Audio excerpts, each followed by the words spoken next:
வணக்கம், இது உங்கள் ஓப்பனஸ் கிச்சன். இன்றைக்கி என்ன பார்க்க போகிறேன்னா, எங்கள் வீட்டில் இருக்கிற பழத்தோட்டம் தாங்க உங்களுக்கு சுற்றி காட்ட போகிறேன். இருக்கிற கொஞ்சம் இடத்துல எங்களால் முடிஞ்ச அளவுக்கு பழச்செடிகள் வச்சுருக்கேங்க. கண்டிப்பாக இந்த வீடியோ இன்ட்ரெஸ்டிங்காக இருக்குங்க. வாங்க என்னென்ன பழச்செடியெலாம் வச்சுருக்கணும்னு பார்க்கலாங்களா. ஃபஸ்ட்டு பழத்தோட்டத்தில் பார்க்க போகிறது மாதுளம்பழங்க. இது வெள்ளை மாதுளம்பழம், கட் பண்ணால் வெள்ளையாக இருக்கும். இந்த மாதுளம்பழம் பார்த்திங்கன்னா பொரிக்கிற ஸ்டேஜ் ஆயிடுச்சு. இப்போ பொரிச்சுக்கலாம். இது மீறி செடியிலேயே விட்டாலும் அணிலும் குருவியும் கடிச்சிட்டு போயிடுதுங்க.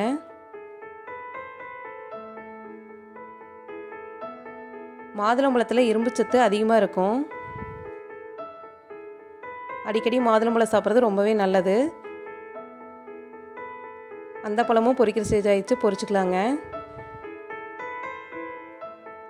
மாதுளம்பழத்தில் 2 வெரைட்டி வச்சுருக்கோங்க. வெள்ளை ஒன்று, சிவப்பு ஒன்று வச்சுருக்கோம்.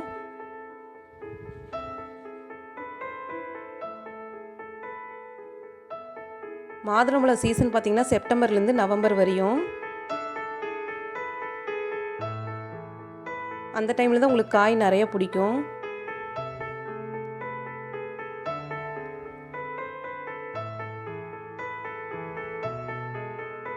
பாருங்கள் எவ்வளோ காய் பிடிச்சிருக்குதுன்னு.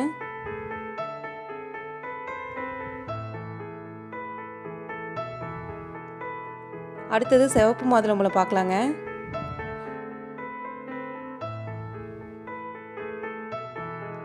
இது பார்த்திங்கன்னா இப்போ தான் பிஞ்சு வச்சுருக்கு. மாதுளம்பழம் சாப்பிட்றதுனால நமக்கு ரத்தம் நிறையாவே ஊறுங்க.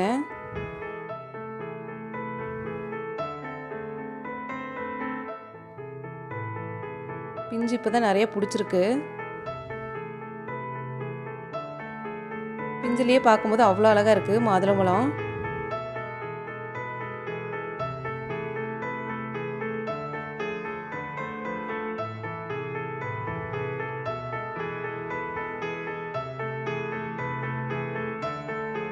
பக்கத்துலேயே பாதணிக்காய் மரமும் இருக்குங்க. பாதணிக்காய் இப்போ தான் காய் வச்சிருக்கு.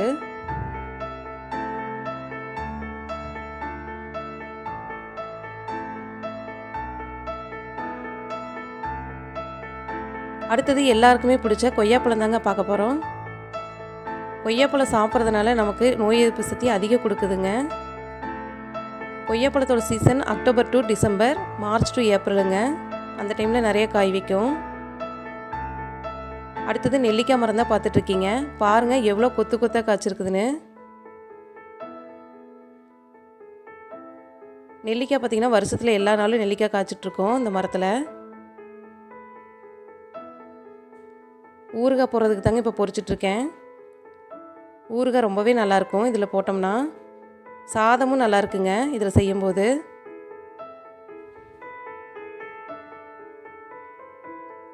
அடுத்தது பப்பாளி மரம் 2 வச்சுருக்கேங்க.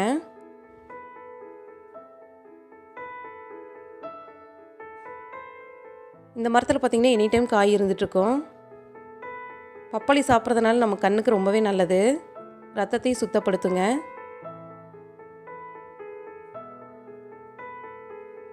இந்த மாதிரி நாமளே பழச்செடி வச்சு வளர்த்தி அதில் பழம் சாப்பிடும்போது அவ்வளோ அருமையாக இருக்குங்க. சந்தோஷமாகவும் இருக்கும். அடுத்தது பார்த்திங்கன்னா இது ஒரு வகையான தக்காளி.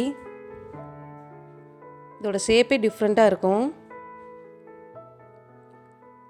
பழுத்துதுன்னா நல்லா மஞ்சள் கலராக இருக்குங்க. நர்சரியில் நாட்டு விதை கிடச்சிதுங்க, அதனால் போட்டிருந்தோம். அடுத்தது எல்லாருமே விரும்பி சாப்பிட்ற சப்போட்டா பழம் மரம் தான் பார்த்துட்ருக்கீங்க. சப்போட்டா பழம் சாப்பிட்றதுனால உடம்புக்கு ரொம்பவே நல்லதுங்க. ஸ்கின்னுக்கு ரொம்ப நல்லது. இந்த பழத்தோட சீசன் பார்த்திங்கன்னா அக்டோபர்லேருந்து ஜூன் வரையும் நல்லா காய்க்கும். இப்போ தான் காய் பிடிச்சிருக்குதுங்க, இன்னும் எதுவும் பழுக்கலை. சப்போட்டா பழம் சாப்பிட்றதுனால உடம்புக்கு ரொம்பவே நோய் எதிர்ப்பு சக்தி கொடுக்குதுங்க. அடுத்தது இது என்னென்னு பார்த்தீங்கன்னா வாட்டர் ஆப்பிள் மரங்க. ரோஸ் ஆப்பிள்னு கூட இதை சொல்லுவாங்க. அதோட பூ தான் இப்போ பார்த்துட்ருக்கீங்க. இப்போ தான் கொஞ்சம் காய் வச்சுருக்குது. இந்த பழத்தில் பார்த்திங்கன்னா நிறைய நியூட்ரிஷன் வேல்யூ இருக்குது. இலையெல்லாம் பாருங்கள் பெருசு பெருசாக இருக்கும். நீர்ச்சத்து அதிகம் உள்ள காய்ங்க இது.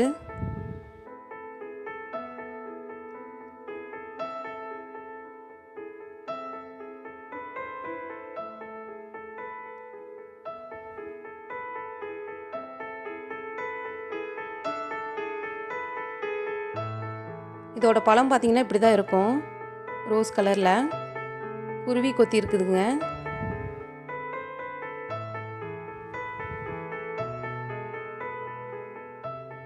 மரத்துக்குள்ளேயும் காய் வச்சிருக்குது. பழுத்தா அந்த மாதிரி ரோஸ் கலரில் வருங்க. அடுத்த பழம் என்ன பார்க்க போகிறோன்னா, இந்த பழம் பிடிக்காதவங்க யாருமே இருக்க மாட்டாங்க. மாம்பழம் தாங்க. மாம்பழத்தோட சீசன் பார்த்திங்கன்னா ஏப்ரல் டு ஜூலை வரைங்க. அதாவது சம்மர் சீசனில் தான் இது நிறைய காய் விற்கும். இந்த மாங்காய் நல்லா டேஸ்ட்டாக இருக்குங்க. ஊறுகாய் போடுறதுக்கும் நல்லாயிருக்கும். இந்த மரத்துக்கு பார்த்திங்கன்னா எந்த செயற்கை மருந்து அடிக்கிறது இல்லை. அந்த சம்மர் சீசனுக்கு மட்டும் தாங்க காய் விற்கும்.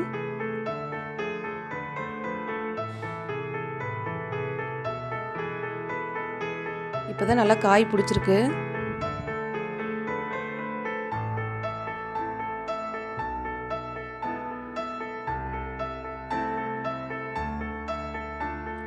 மாம்பழம் பார்த்திங்கன்னா சின்னவங்கலேருந்து பெரியவங்க வரையும் எல்லாருமே விரும்பி சாப்பிடுவாங்க.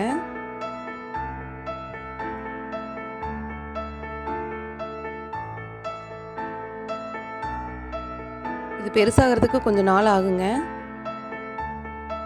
ஒரு மரம் தான் வச்சுருக்கோம், மாமரம்.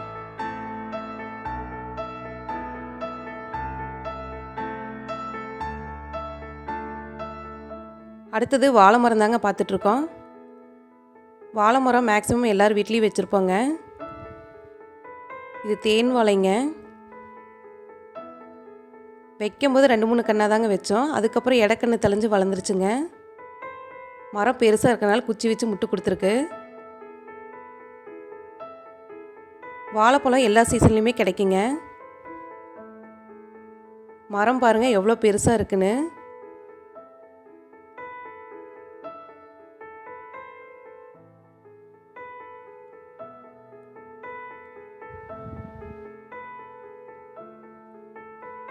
அடுத்தது பார்த்திங்கன்னா பக்கத்துலேயே கொஞ்சம் இடத்துல புடலங்காய் போட்டிருக்காங்க. பந்தல் போட்டிருக்கோம். புடலங்காயில் நிறையாவே விட்டமின்ஸ் மினரல்ஸ் நிறையாவே இருக்குங்க.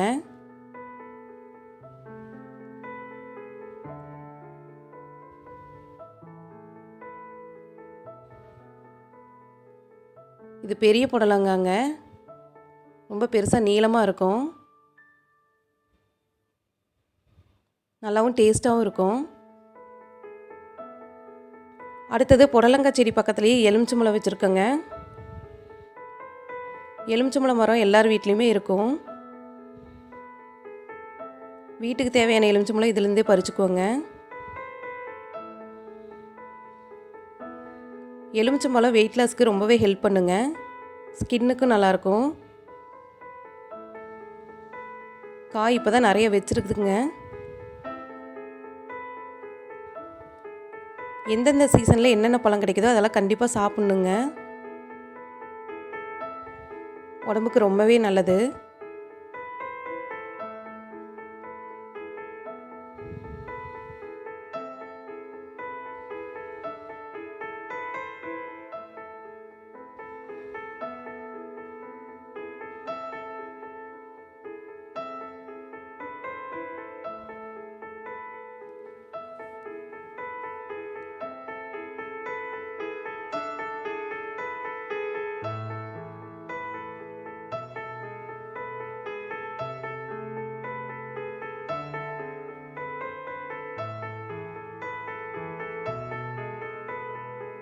இது என்ன செடின்னு பார்த்தீங்கன்னா பட்டாசு காய் செடின்னு சொல்லுவாங்க. சின்ன வயசுல இந்த காயை பொறிச்சு தண்ணியில் போட்டு வெடிக்க வைப்போங்க.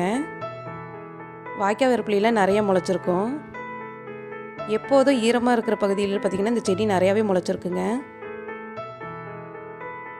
இந்த செடியில் பூவும் வைக்குங்க. பூ பார்த்திங்கன்னா டிசம்பர் பூவாட்டவே இருக்கும். இந்த டைம் பூ இல்லை, காய் மட்டும் பொறிச்சிட்ருக்கேன்.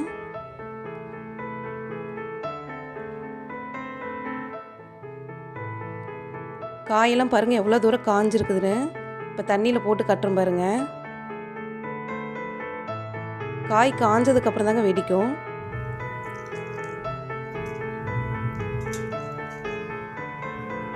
பாருங்கள் எவ்வளோ தூரம் படப்படன்னு வெடிக்குதுன்னு. அவ்வளோதாங்க. எங்கள் வீட்டு பழச்செடிகள்லாம் உங்களுக்கு பிடிச்சிருக்குன்னு நினைக்கிறேன். நீங்களும் உங்களால் முடிஞ்ச அளவுக்கு பழச்செடிகளை வளர்த்துங்க. இந்த வீடியோ உங்களுக்கு பிடிச்சிருந்துன்னா லைக் பண்ணுங்கள், ஷேர் பண்ணுங்கள், கமெண்ட் பண்ணுங்கள். மறக்காமல் ஓப்னஸ் கிச்சனை சப்ஸ்கிரைப் பண்ணிக்கிங்க. அப்படியே பக்கத்தில் இருக்கிற பெல் ஐக்கானையும் கிளிக் பண்ணிக்கிங்க. அப்போ தான் நாங்கள் போடுற புத்தம்புது வீடியோக்கள் உங்களுக்கு நோட்டிஃபிகேஷனாக வந்து சேருங்க.